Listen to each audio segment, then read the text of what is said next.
अगरतला से बांग्लादेश तस्करी के दौरान पुलिस ने बड़ी मात्रा में मोबाइल फोन बरामद किए। शुक्रवार शाम गुप्त सूचना के आधार पर पुलिस ने विश्रामगंज नाका पॉइंट पर विशेष अभियान चलाया। अभियान के दौरान TR0IH4307 नंबर की ग्लोरो गाड़ी को रोका गया। तलाशी में पुलिस ने गाड़ी से 5G कैटेगरी के एंड्रॉयड मोबाइल बरामद किए। पुलिस अधिकारियों के अनुसार यह गाड़ी अगरतला से सोनामुड़ा जा रही थी और सोनामुड़ा के रास्ते मोबाइल फोन बांग्लादेश तस्करी की योजना थी।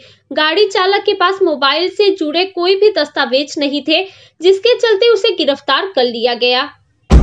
কিছু একটা ইনফরমেশন ছিল যে একটা গাড়ি দিয়ে আগরতলা থেকে সোনামুড়া যাচ্ছিল, যে ওইখানে কিছু সাসপেক্টেড আর্টিকেলস আছে।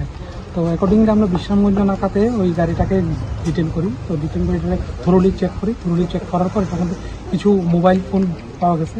ড্রাইভারের কাছে মোবাইল ফোনের কিছু কাগজপত্র, ভ্যালিড কাগজপত্র নাই। তো আপাতত আমরা জিনিসগুলো আমাদের থানার হেফাজতে রাখছি। পরবর্তী সময় যা লিগ্যাল অ্যাকশন করা আমরা ওইটা। স্যার, মোবাইলগুলো কোথায় থেকে কোথায় যাওয়ার কথা ছিল? এটা ডেস্টিনেশন সোনামুড়া যাইব। তো এখন আমরা থানাতে ড্রাইভার সহ এটাকে মানে এখনো পর্যন্ত কোনো কাগজপত্র পাওয়া যায় না। এখন पुलिस ने मामला दर्ज कर जांच शुरू कर दी है। गिरफ्तार गाड़ी चालक को पूछताछ के लिए पुलिस रिमांड पर लेने के उद्देश्य से शनिवार को अदालत में पेश किया जाएगा। Bureau report, fact finder.